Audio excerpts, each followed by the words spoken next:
O que liga O Silêncio dos Inocentes, Psicose e O Massacre da Serra Elétrica. Além de serem filmes de suspense e terror, todos têm um vilão memorável, e para todos esses vilões houve uma inspiração em comum. No fim dos anos 50, um sujeito chocou toda a população com seus atos terríveis. Atos que claramente marcariam o inconsciente coletivo, mas não vamos nos adiantar. Abismos. Uma menina é quebrada, grandes doses de isolamento e uma mãe autoritária e obcecada pelo inferno. Os ingredientes formaram o caldo de cultura de onde ela surgiria. Uma mente que até hoje continua sendo investigada por sua perversidade e seu vínculo complexo e perturbador com a morte. Qual foi o caminho que essa mente percorreu antes de descer ao mais escuro dos abismos? Por que alguém que teria matado só 2 mulheres ficou tão famoso? Você sabia que após sua morte surgiu um enorme negócio em torno de sua figura? Qual foi sua sentença? E mais importante ainda, por que isso continua nos atraindo tanto? Para responder a essas e outras perguntas, é necessário que mergulhemos no sombrio caso de Ed Gein, o monstro de Wisconsin. Se esse tema interessa a vocês e querem que falemos de mais homens e mulheres que realmente cometeram atos atrozes, e por isso entraram para a história dos true crimes, para a história dos crimes, escrevam a palavra monstros nos comentários. Se tivermos mais de 500 pessoas comentando monstros, vamos escolher outro e vocês podem sugerir, obviamente. Agradeço a todos por assistirem aos vídeos do canal. Lembro que semanalmente temos especiais de cerca de 1 hora com documentários completos. Se não apareceu para vocês, se o YouTube não recomendou, deem uma olhada no canal, entrem na parte que diz vídeos, na aba vídeos, confiram porque tem um monte de coisas que com certeza vão interessar a vocês. Se vocês são membros do canal, vão ter acesso antecipado aos vídeos, geralmente 24 ou 48 horas antes. Vai aparecer o vídeo que diz só para membros e vocês vão poder entrar para assistir. Para se tornar membro, é só clicar no botão que diz Seja Membro aqui embaixo. Vamos começar.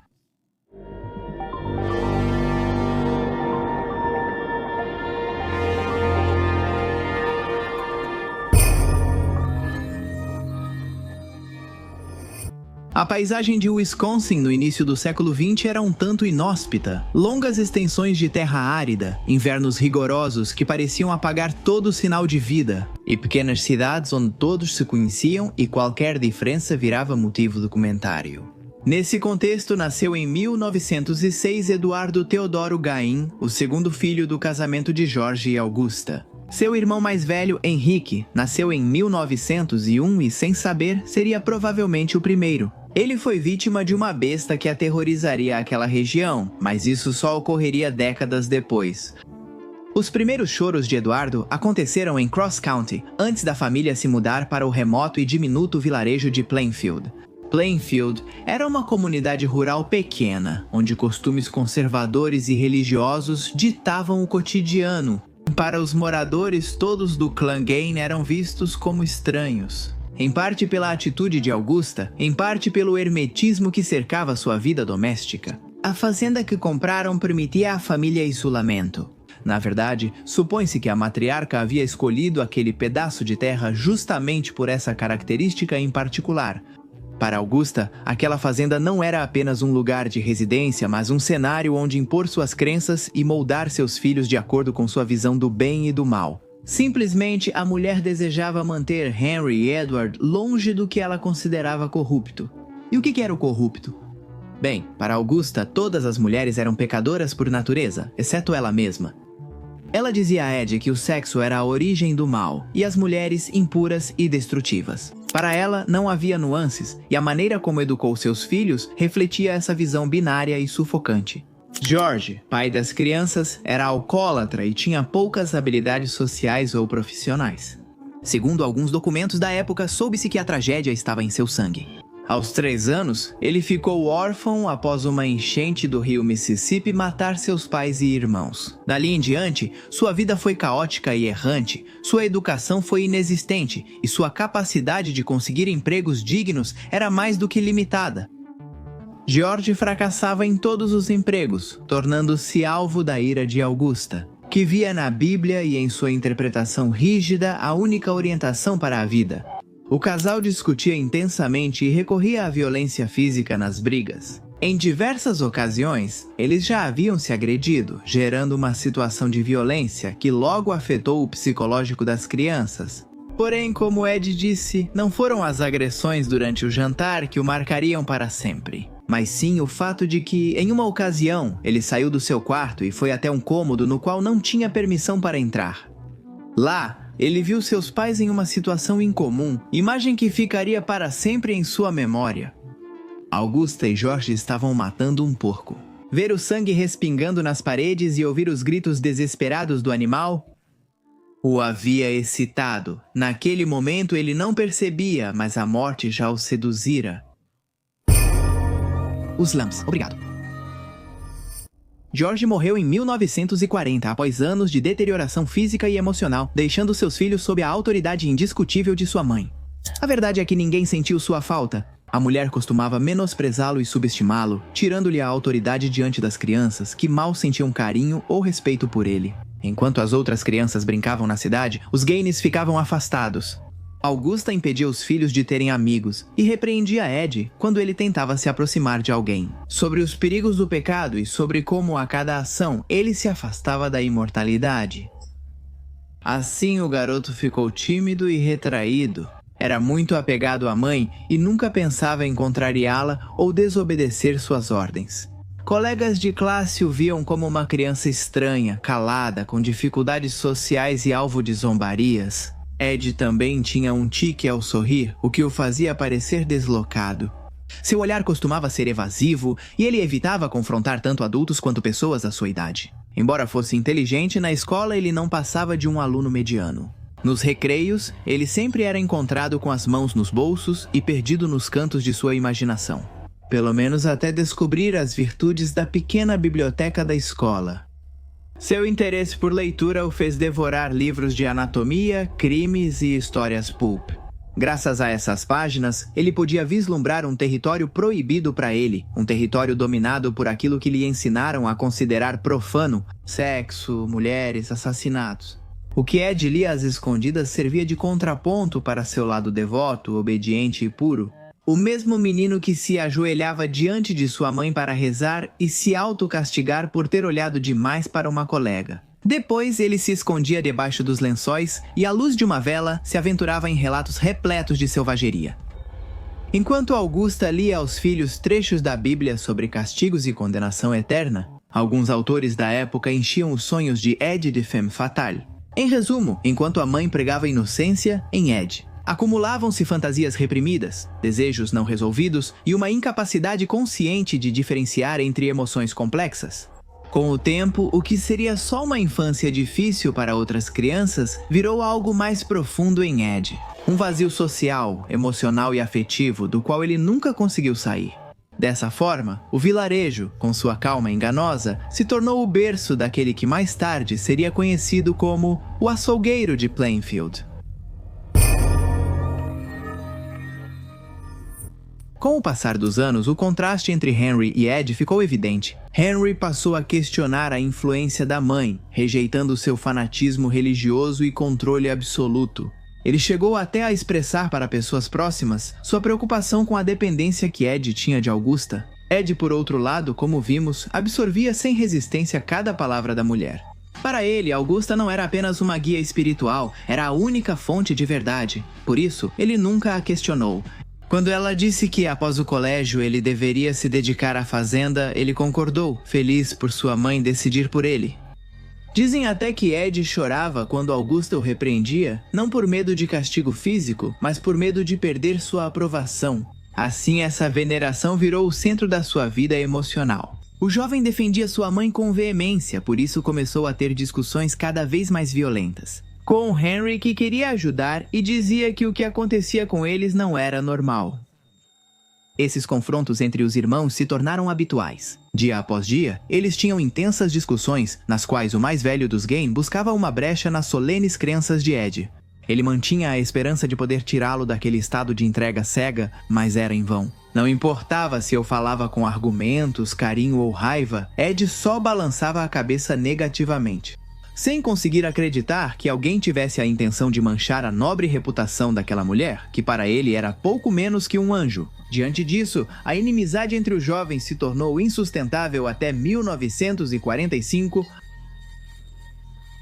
Naquela primavera, os irmãos trabalhavam juntos na queima de um campo perto da fazenda, uma tarefa comum nessas regiões. De acordo com o relatório oficial, Ed perdeu Henry de vista durante o incêndio e decidiu pedir ajuda.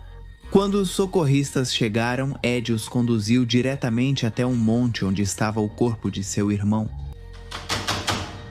Isso surpreendeu a todos, porque no começo Ed estava inquieto quanto ao paradeiro de Henry, mas depois indicou exatamente onde ele estava caído, como se ele sempre soubesse.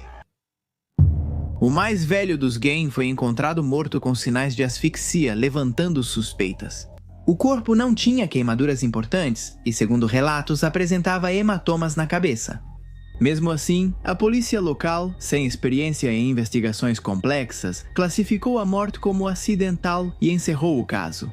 Nunca foi comprovado se Ed tinha algo a ver com a morte do irmão, mas a dúvida permaneceu como uma sombra que jamais se dissipou. Mas a perda mais devastadora viria em breve. Nesse mesmo ano, quando Augusta sofreu uma série de derrames que a deixaram debilitada e finalmente a levaram à morte. Em dezembro de 1945, para Ed, foi um golpe do qual ele nunca se recuperou. A única pessoa que ele havia amado e temido desapareceria. Com sua ausência, seu único referencial desmoronava. Os testemunhos posteriores coincidem. A morte de Augusta foi a ruptura definitiva. Ed tinha 39 anos e, ao contrário de outros homens da sua idade, não tinha esposa, amigos próximos ou círculo social para se apoiar. Ele nunca deixou de ser um menino apegado à mãe. Quando Augusta partiu deste mundo, Ed ficou como o único dono de uma enorme extensão de terra. Preso em um espaço cheio de lembranças, com quartos inteiros que ele decidiu fechar para mantê-los intactos, como um santuário dedicado à sua mãe, um santuário literal do qual falaremos em breve. Mas não seria verdade dizer que Ed estava sozinho, o ódio o acompanhava. Ele chegou a acreditar que os problemas recentes da mãe eram resultado das discussões com a vizinha. As mulheres, como lhe haviam ensinado, só existiam para causar dano e despertar as piores calamidades.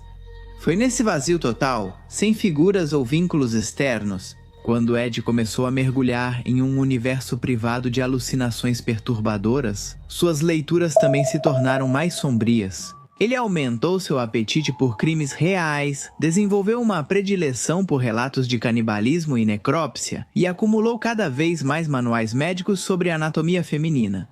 Aos poucos, o luto pela perda de Augusta se transformou em algo mais, em uma busca doentia de recriar sua presença através de outros corpos. A fazenda de Plainfield deixaria de ser um lugar isolado no mundo para se tornar o epicentro de um pesadelo que estava prestes a ser descoberto.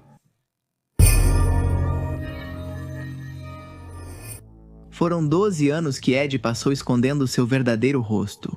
Na superfície, Ed Gein era um vizinho excêntrico e pitoresco. Em Plainfield, onde todos se conheciam, ele tinha uma posição ambígua, não era totalmente integrado nem rejeitado pela comunidade.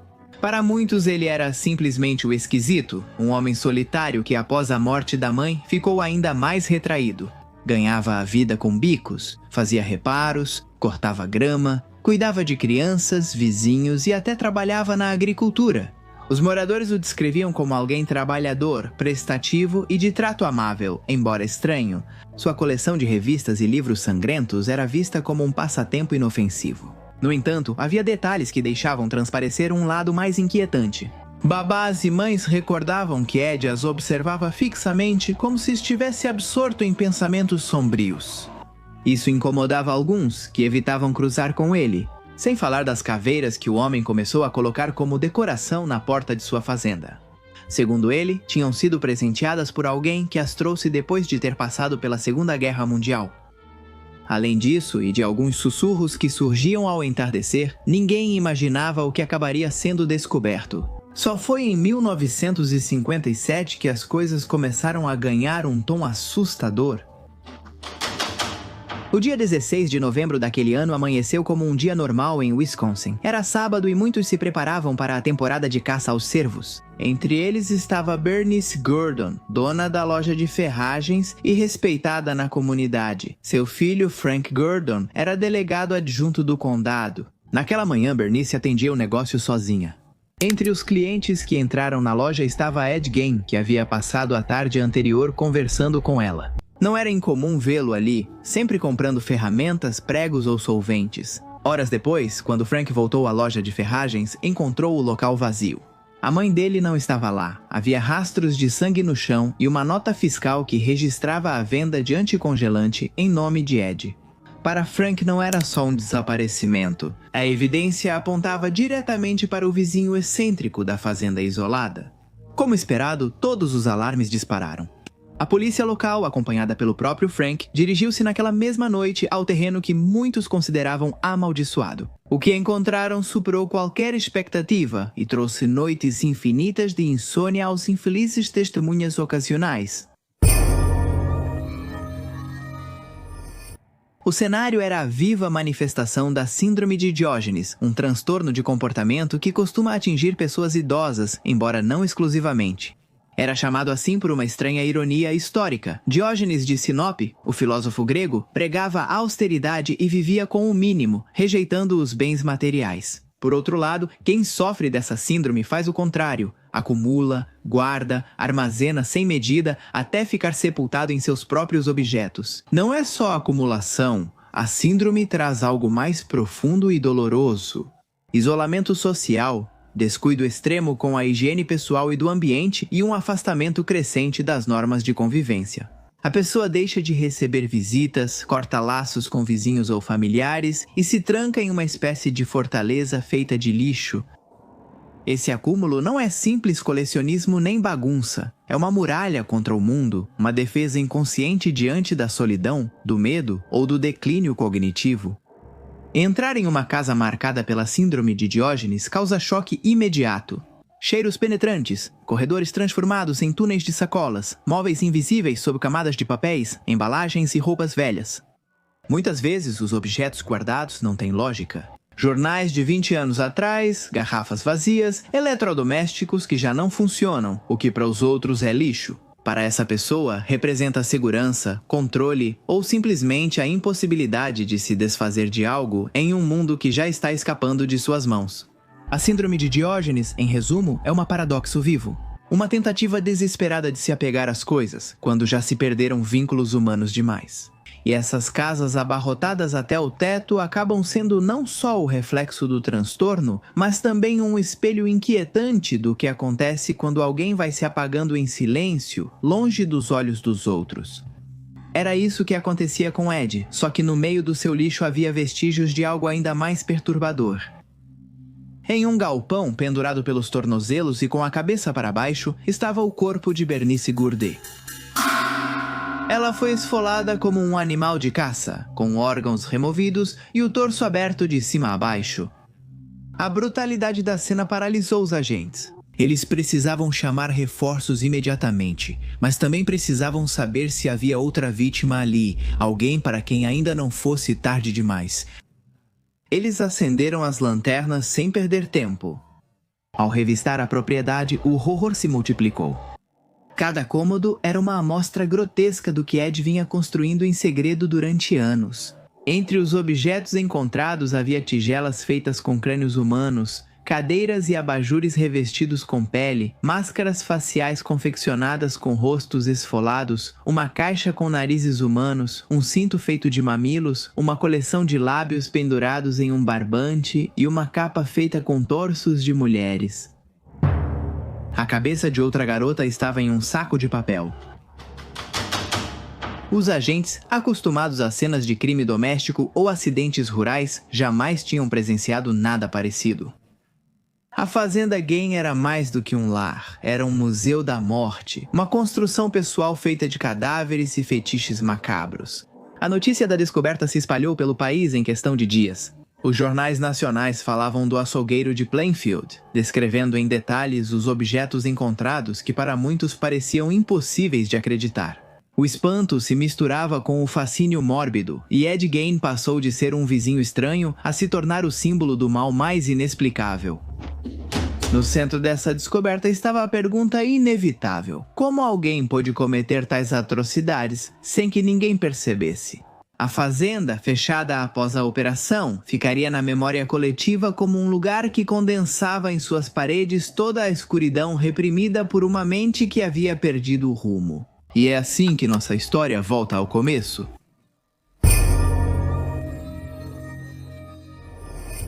Ed Gein foi preso naquela noite. Ele foi levado para a delegacia do condado de Valshara, onde começou uma das fases mais estranhas da investigação: os interrogatórios. Os agentes esperavam encontrar um criminoso frio, talvez agressivo, alguém que se mostrasse desafiador diante das provas esmagadoras. Em vez disso, eles se depararam com um homem de voz suave, atitude infantil e uma estranha ingenuidade. Ele respondia com frases curtas, sorrisos nervosos e uma timidez desconcertante. Ao ser questionado sobre Bernice Gordon, ele inicialmente negou tê-la encontrado. A nota fiscal da loja de ferragens não lhe deixou saída. Aos poucos ele começou a falar. Ele não falava com a frieza de um assassino, mas com a calma de quem relata uma rotina. Ele admitiu que matou Bernice com um tiro de rifle calibre 22 e depois a levou para o galpão. Lá, ele a esfolou do mesmo jeito que tinha visto os caçadores fazerem com os veados. Ele contava isso sem emoção, como se estivesse descrevendo uma tarefa doméstica. Os investigadores foram além e perguntaram sobre Mary Hogan, dona de uma taberna desaparecida em 1954. Descobriram que a cabeça achada na bolsa era dela. Durante anos, o desaparecimento de Mary foi um mistério. Em Plainfield, Ed, sem demonstrar emoção, admitiu tê-la assassinado. A história com ela foi assim. Mary chegou a Plainfield nos anos 50. Nessa época, sua vida já carregava marcas. 2 casamentos fracassados em Dallas e a necessidade de recomeçar onde ninguém a conhecesse. Ela conseguiu emprego em uma das poucas tavernas da cidade que lotava todas as noites de operários e frequentadores habituais. Ali, Mary exibia uma personalidade que quebrava as expectativas. Seu caráter era áspero, linguagem direta e ela não temia enfrentar quem levantava a voz ou ultrapassava limites. Onde o silêncio e a docilidade eram comuns entre as mulheres, Mary se destacava como um muro que ninguém queria desafiar.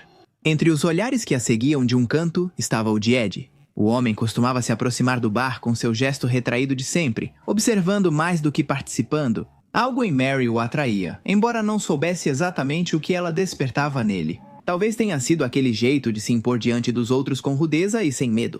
Tão distante do ideal feminino da época, ou talvez como sugeriram alguns pesquisadores. Seu temperamento forte lembrava de certa forma sua mãe, Augusta. Seja qual for o motivo, o fato é que Ed começou a voltar com frequência, trocando algumas palavras com ela, construindo lentamente um vínculo peculiar. Mary, com seu tom brusco e suas frases carregadas de insultos, contrastava com a natureza silenciosa de Ed. Nessa contradição, ele conseguiu conquistar a confiança dela. Assim, na tarde de 8 de dezembro de 1954, Mary atendeu Ed, mesmo com o bar fechado. Ele pediu café fora do horário e ela, sem se importar muito, aceitou. O que Mary não podia prever era que aquele gesto seria o último de sua vida. Ed havia sacado um revólver para então atirar. Depois, com dificuldade e esforço, ele arrastou o corpo até seu veículo e o levou até a fazenda. Em Plainfield, o desaparecimento de Mary Hogan se tornou um enigma. Sabia-se que algo estranho ocorreu na cantina, mas nunca foi investigado a fundo. A explicação ficou diluída em boatos. Alguns falavam em acerto de contas, outros sussurravam que a máfia podia estar por trás.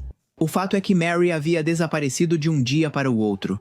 Em poucos meses, ninguém mais voltou a mencioná-la, até que Ed, sempre sorridente, relembrou seu assassinato.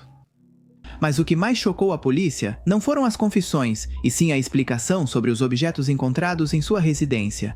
Ed confessou ter exumado cadáveres de mulheres que o faziam lembrar sua mãe por anos. Ele retirava pele, ossos e órgãos dos corpos para criar seus artesanatos macabros. Segundo o homem, a morte de Augusta deixou um vazio irreparável. Ed, incapaz de se relacionar com outras mulheres e atormentado pela repressão imposta por sua mãe, começou a buscar uma forma de trazê-la de volta. Essa obsessão o levou aos cemitérios de Plainfield e região. Ed admitiu que lia com atenção os obituários dos jornais locais. Ele buscava nomes de mulheres de meia-idade, falecidas recentemente, que lhe lembrassem sua mãe na aparência ou físico. Quando encontrava alguém que correspondia ao seu ideal, esperava anoitecer, pegava suas ferramentas e ia até o cemitério. Entre 1947 e 1952, ele realizou inúmeras incursões noturnas, exumava caixões, retirava os corpos e os levava para sua fazenda. Às vezes ele devolvia o cadáver ao túmulo após bisbilhotar, em outras, levava partes do corpo. Ele fazia isso com frieza e sem maiores precauções, convencido de que ninguém suspeitaria dele. Em sua casa, artesanato e ritual necrófilo se confundiam. Não era só colecionar restos. Ed estava tentando recriar a presença feminina em sua vida, confeccionando um traje de mulher com pele humana que, segundo declarou, lhe permitiria se transformar em sua mãe. As autoridades descobriram que ele fez experimentos de taxidermia nos corpos usando técnicas aprendidas em manuais e revistas. Em alguns casos, os cadáveres eram esfolados com precisão, como se a pele fosse um material reutilizável. Embora a necrofobia como tal nunca tenha sido comprovada de maneira absoluta, e Ed tenha negado isso em suas confissões, a obsessão pelos corpos e o contato íntimo com eles deixam margem para dúvida sobre o caráter sexual de seus atos. Para o povo, os desaparecimentos nos cemitérios eram atribuídos ao vandalismo ou a saques, sem explicação clara. Ninguém imaginava que eram obra daquele vizinho que caminhava devagar e silenciosamente pelo centro fazendo compras. A Fazenda Gaines virou um laboratório do horror, uma casa cheia de lembranças e objetos humanos. E a obsessão de um homem que já não separava a devoção à mãe do desejo de possuir o que a morte lhe tirou. Cada noite que voltava do cemitério, Ed dava mais um passo em direção à loucura. Nos interrogatórios também foi revelada outra característica marcante, a ausência de malícia consciente. Ed não parecia sentir prazer com a dor alheia, nem ter buscado poder ou controle. Ele não mostrava arrependimento, raiva ou orgulho, apenas descrevia como se não entendesse a gravidade do que fez. Os profissionais o descreveram como um sujeito que não se encaixava no estereótipo de assassino em série que mata compulsivamente. Era um homem que, incapaz de lidar com a perda e o isolamento, buscou respostas no lado mais sombrio de si mesmo. O resultado? Uma combinação letal onde a sanidade havia sido aniquilada.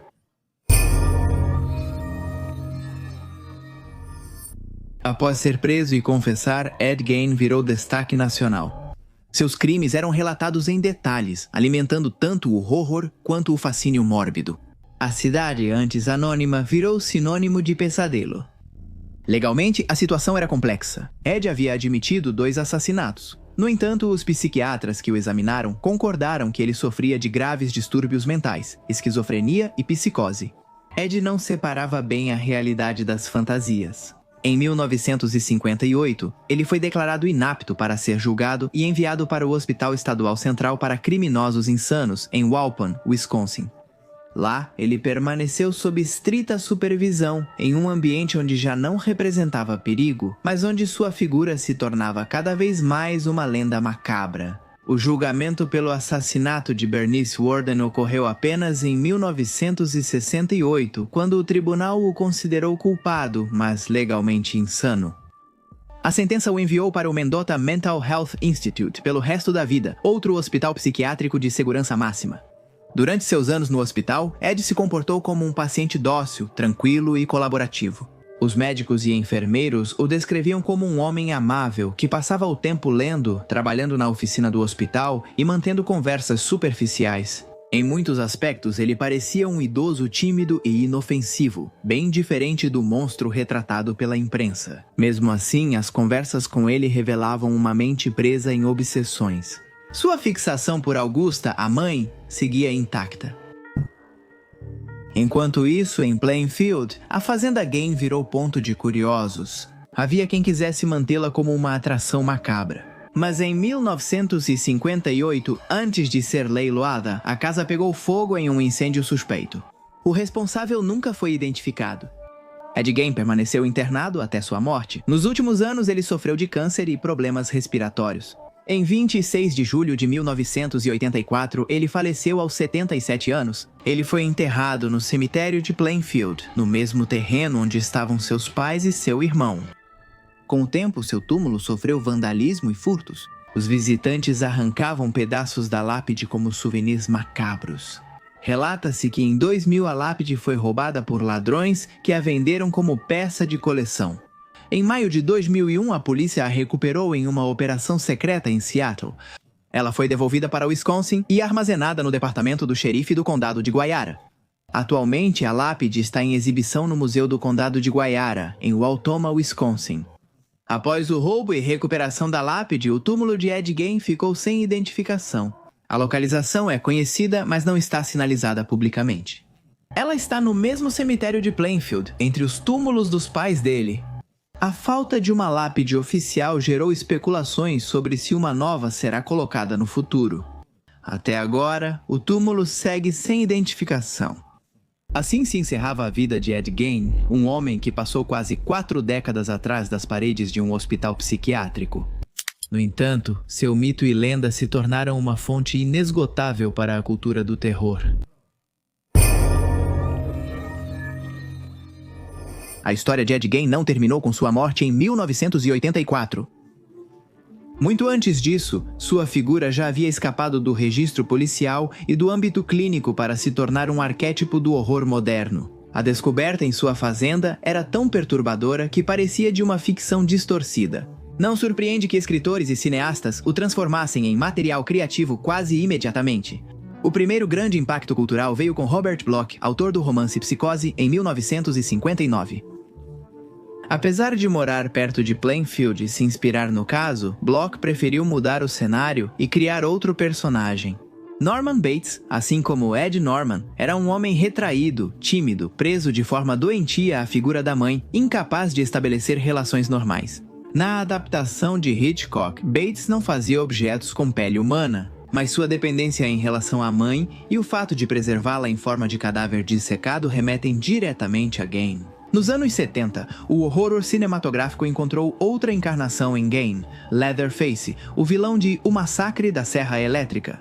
Aqui o vínculo é ainda mais evidente. O personagem usa uma máscara feita de pele humana, manipula cadáveres e transforma restos em mobília. Embora o filme adicionasse elementos fictícios como a motosserra e o canibalismo, a essência do horror vinha de Plainfield. Nos anos 90, outra adaptação parcial voltou a colocar Gein no centro do terror popular. Buffalo Bill, o antagonista de O Silêncio dos Inocentes. O assassino fictício sequestra mulheres e as mata, confeccionando uma roupa com a pele delas para se transformar no que deseja ser. Além do cinema, o mito de Ed Gein se infiltrou na cultura popular como um símbolo do que existe na fronteira entre o rural, o reprimido e o monstruoso. Músicas, quadrinhos, séries e até videogames já o referenciaram. Bandas de heavy metal como Slayer ou Mudvayne o mencionaram em suas letras, documentários, livros e podcasts voltaram repetidas vezes à sua figura. O fascinante do mito é como Gein encarna um tipo particular de terror, o monstro doméstico. Ele não é um assassino sofisticado, gênio do crime ou sedutor disfarçado. É apenas um fazendeiro solitário, um vizinho estranho, aparentemente inofensivo. Seu horror não surgiu da cidade anônima, mas sim de uma cidadezinha onde todos se conheciam. Isso foi o que o tornou universalmente perturbador. Qualquer um podia imaginar essa possibilidade em seu ambiente. Ed Gein, sem querer, se tornou o pai involuntário dos monstros do cinema moderno. Sua vida trágica, crimes grotescos e devoção à mãe deixaram uma marca que ainda define nossa visão dos vilões mais inesperados. E não só isso, além do roubo de seu túmulo, a obsessão por conseguir objetos ligados a ele se tornou um verdadeiro fenômeno. O negócio do... Poucas pessoas imaginaram que a fascinação por Gein chegaria a se materializar de formas muito mais tangíveis. Na compra e exibição de seus objetos pessoais, na comercialização de relíquias de sua vida macabra e na consolidação de um mercado que hoje conhecemos como morderabilia. Um dos casos mais chamativos foi a caminhonete Ford Sedan de 1949 que Gein havia usado durante anos. Em 1958, após ser preso, a caminhonete foi arrematada em leilão por Bonnie Gibbons, operador de feiras fascinado por espetáculos e curiosidades mórbidas. Bonnie Gibbons não se limitou a possuir o veículo, ele o transformou em uma atração itinerante, chamada Ed Gein's Gold Car. A caminhonete, decorada com manequins e recriações da cena do crime, tornou-se um objeto de espetáculo, exposta em feiras de Wisconsin e atraindo milhares de visitantes. A reação do público foi imediata e dividida. Enquanto alguns compareciam com uma mistura de horror e fascínio, outros criticavam com indignação a banalização de um crime real. A exposição foi encerrada em várias localidades e a caminhonete sumiu dos registros públicos. Seu destino final permanece desconhecido. Uma assinatura de Ed Gein foi leiloada por valor entre 900 e 1.800 dólares, mostrando como até um simples traço seu ganhava valor quase mítico entre colecionadores. Em 2000, um pedaço de terra do túmulo de Ed Gein foi vendido no eBay por 27,48 dólares. Plataformas como o Etsy já venderam cartas, fotos, figuras e decorações de Ed Gein, várias com certificados de autenticidade, transformando seu legado em um produto para aqueles que querem possuir um fragmento, a infâmia.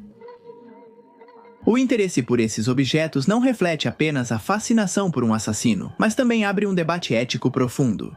A venda de memorabilia é permitida em muitos locais, mas recebeu críticas de legisladores e defensores das vítimas que dizem que mercantiliza a dor alheia e alimenta o fascínio por tragédias reais.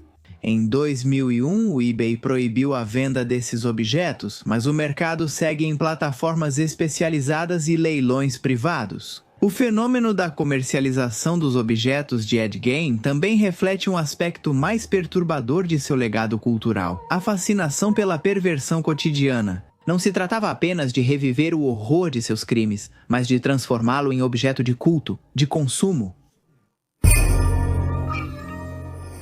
Como ponto final, vale esclarecer que há nessas histórias muitos detalhes que são difíceis de comprovar, já que abundam as contradições, até mesmo nos relatórios oficiais. Disse, por exemplo, e como contamos, que a fazenda de Gein foi incendiada para que não tentasse outros. Acredita-se que uma multidão enfurecida tomou a iniciativa. No entanto, também foi dito que foram os agentes da lei que incentivaram o ato.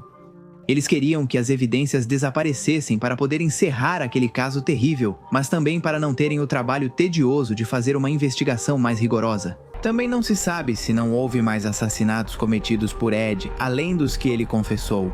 Um boato generalizado destaca que as autoridades preferiram não aumentar a lista de vítimas, sabendo que o melhor era encobrir aquilo o quanto antes.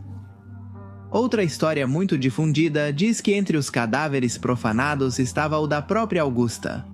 Aqueles que defendem essa versão afirmam que Ed dormia com o corpo em decomposição de sua amada mãe. Supõe-se que os investigadores fizeram de tudo para que isso não viesse a público, sabendo que daria uma dose extra de perversidade a toda a situação. As peças macabras feitas por Ed Gein com restos humanos nunca foram guardadas como colecionáveis ou exibidas em museus, muito pelo contrário. Após sua prisão em 1957, o material foi usado como prova no julgamento. Durante as investigações, esses artesanatos foram documentados em fotografias policiais e levados para dependências oficiais para serem apresentados no processo judicial.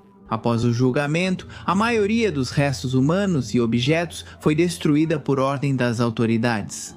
Em parte por respeito às vítimas profanadas e em parte para evitar que se tornassem material de morbidez ou fetiche. Ou é isso que se acredita?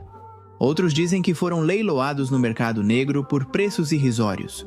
Segundo essa teoria, existiria hoje, em alguma mansão de luxo, uma luminária feita pelo açougueiro de Plainfield. Entre especialistas, cresce uma suposição com o tempo. Segundo essa teoria, o primeiro crime de Gein foi motivado por sua mãe. Isso mesmo que vocês ouviram.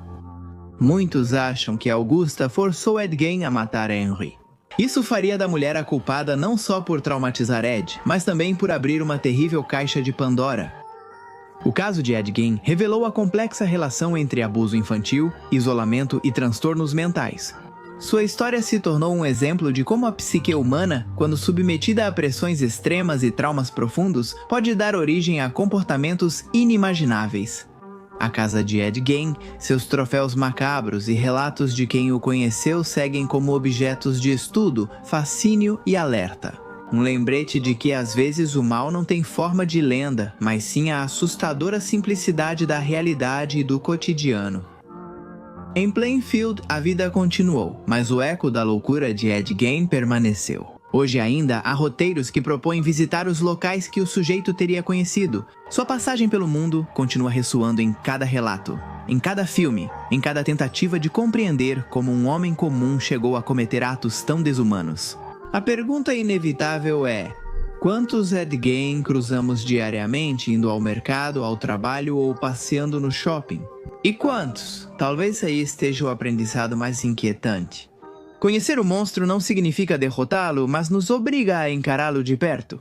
Tudo isso que somos capazes de ignorar para não perder a nossa própria sanidade.